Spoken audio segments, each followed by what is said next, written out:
Kamakailan lamang ay bumagsak po ang presyo ni Bitcoin sa ilalim ng $80,000 dahilan para mabahala ang maraming investors.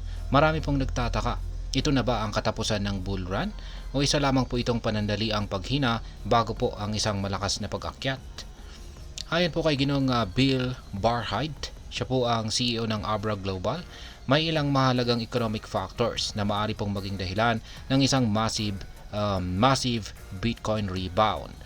Sa kabila ng market correction ay nananatili po siyang positibo na babalik ang lakas ni Bitcoin at posibleng lumampas pa sa dati nitong all-time high.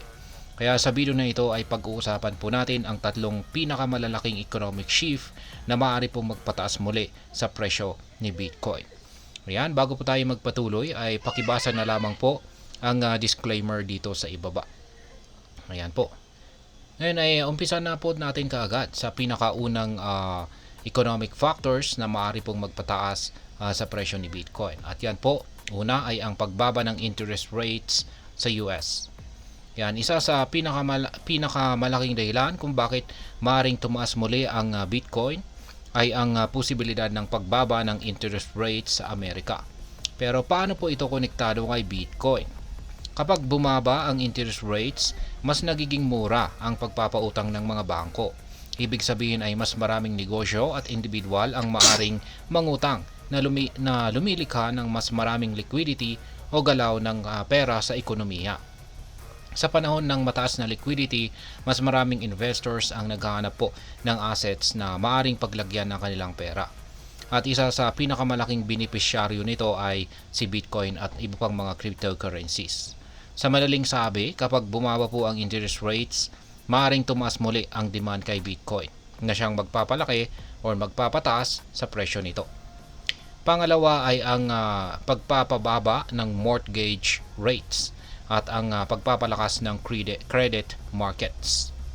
Ayan, bukod po sa pagbaba ng interest rates ay sinabi rin ni Ginoong Barhydt na malaki ang magiging papel ng pagpapababa ng mortgage rates at ang pagpapalakas ng credit markets.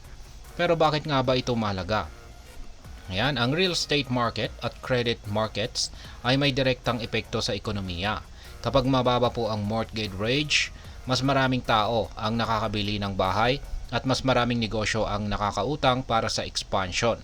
Sa ganitong sitwasyon ay mas lumalaki ang kumpiyansa ng mga investors at mas nagiging agresibo po sila sa paglalagay ng pera sa high risk, high reward investments tulad ni Bitcoin.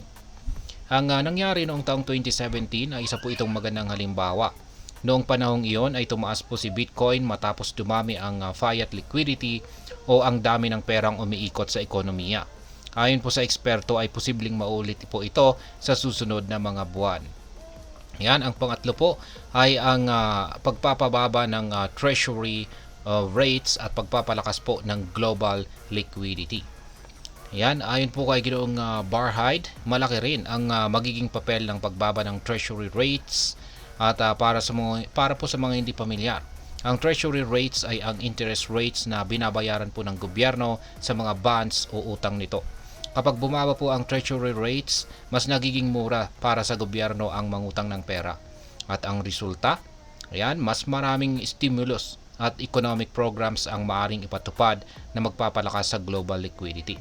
Dagdag pa rito ay may posibilidad na ang economic struggles ng China ay magdulot ng karagdagang pagbaba ng US interest rates. At kapag nangyari ito, mas maraming investors ang maghanap ng alternative assets tulad ni Bitcoin para mapanatili ang halaga ng kanilang investments.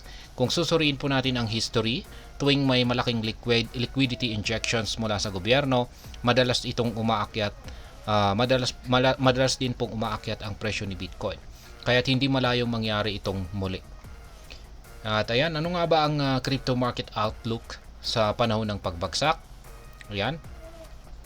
Dahil sa kasalukuyang pagbagsak ni Bitcoin ay maraming investors ang nalugi. Maging ang MicroStrategy, isang kumpanya ni Ginoong Michael Saylor na may pinakamalaking Bitcoin holdings ay nakaranas po ng pagbaba ng halaga ng kanilang Bitcoin portfolio mula po sa $21.2 billion patungo sa $7.3 billion. Pero ayon po kay Barhydt, hindi ito dapat ikabahala ng mga long-term investors. Kung susuriin po ang nakaraang market cycles, laging may matitinding pullbacks bago ang isang malaking bull run. Sa madaling salita, ang kasalukuyang pagbaba po ng presyo ay maaring isang breather lang bago ang isang malaking pagsabog pataas. At ayan, ngayon ay ano naman po ang papel ng US policy at regulations sa Bitcoin rebound.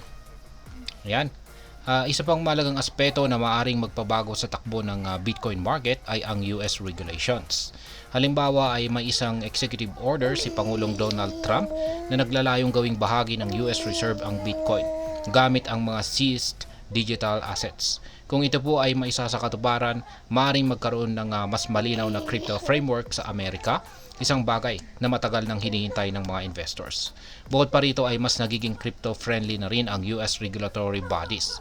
Ang isang halimbawa nito ay ang pagkakabasura ng kaso laban sa Kraken at iba pang mga crypto exchanges. Kung patuloy na magiging pabor ang regulasyon sa crypto, maaaring mas maraming malalaking institution ang maglalagay ng pera kay Bitcoin na magiging daan para sa isang panibagong bull market.